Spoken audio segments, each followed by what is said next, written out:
If seeing a high fever number makes your stomach drop, I want you to hear this first. That number is usually not the most important part of what's happening. Hey friends, I'm Mary, a pediatric PA and mom of three, and fever is one of the most common things parents worry about, both in clinic and at home. Today, I'm going to show you which fever number doesn't actually matter and what you should be watching for instead so you know how to act and when to breathe. So that moment when the thermometer beeps, you look down and your stomach just drops. Your mind jumps straight to the worst case scenarios. Brain damage, seizures, something dangerous. I get it. I felt that knot in my chest too. But here's what I need you to know. And this surprises a lot of parents. That scary number on the thermometer is usually the least important part of what's going on. Today, we're talking about the fever number that truly doesn't matter and what actually does matter when your child is sick. Once you understand what a fever really is, everything gets a whole lot less scary. Here's the truth. A fever is not the enemy.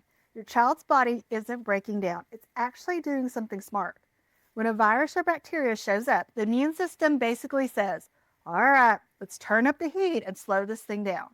Most germs love normal body temperature. They multiply quickly there. So the body raises the temperature on purpose because a higher temperature slows germs down, the white blood cells will work more efficiently, and the immune system response becomes a lot stronger. A fever is your child's body saying, nope, not today, let me be very clear. Fevers caused by infection do not cause brain damage.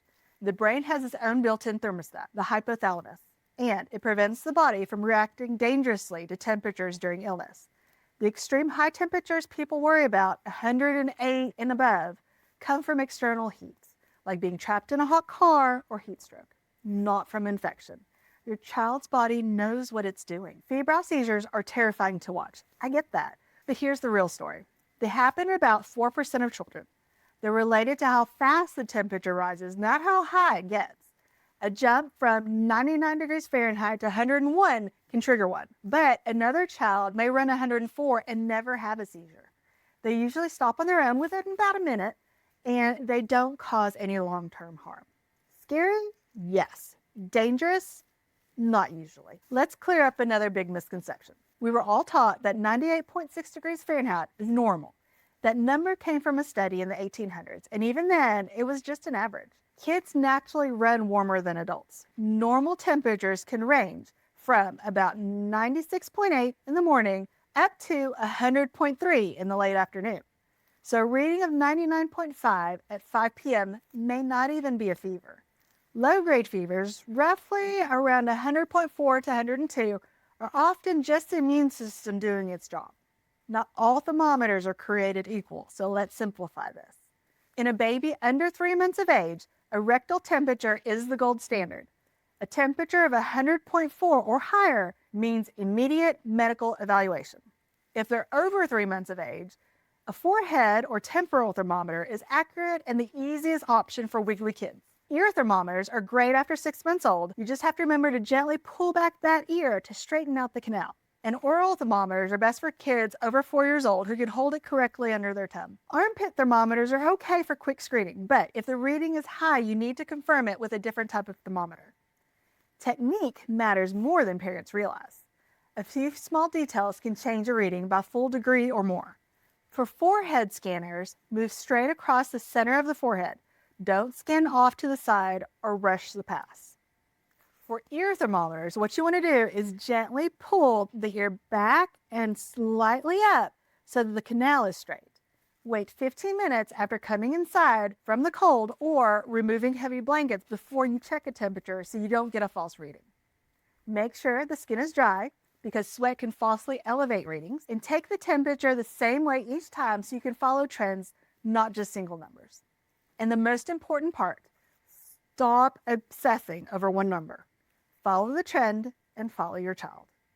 A child with 103-degree fever who is alert, drinking, and watching cartoons is often less concerning than a child with a 101 fever who is limp and not responding normally. It's the child, not the thermometer, that guides your decisions. Here's the rule I want you to remember. We treat fevers for comfort, not to force the number to go down to normal.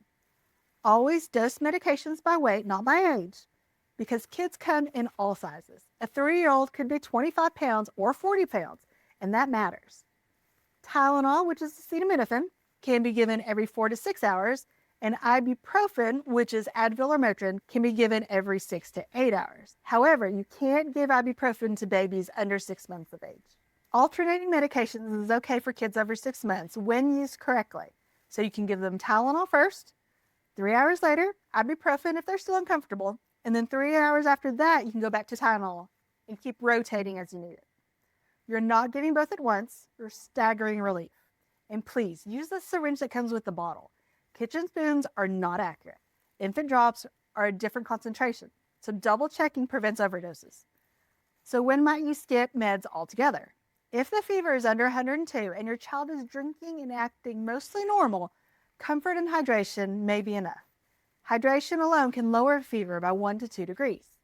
All right, here's when to call the doctor or go to the ER. If your baby is under 3 months of age, any rectal temperature of 100.4 or higher means they need immediate evaluation.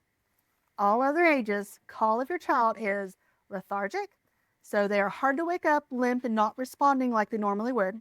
They show signs of dehydration, they have trouble breathing, they have a stiff neck or a severe headache, they have a seizure lasting longer than 5 minutes, or they don't recover, or if their fever lasts more than 3 days. And friend, trust your gut. You know when something feels off. That instinct matters. Here are some age-specific quick checks. If your baby is under 3 months, any fever means evaluation. If they are 3 to 12 months, a fever alone for 24 hours, you should probably check in with your pediatrician. With toddlers, you want to watch their behavior closely. And with school-age kids, same rules. Watch the child, not the number. Here's what I want you to take away today. The fever number is rarely the most important part. Your child's behavior tells you far more than the temperature. Fevers are a normal, helpful part of fighting illness. And you absolutely are capable of handling this with confidence.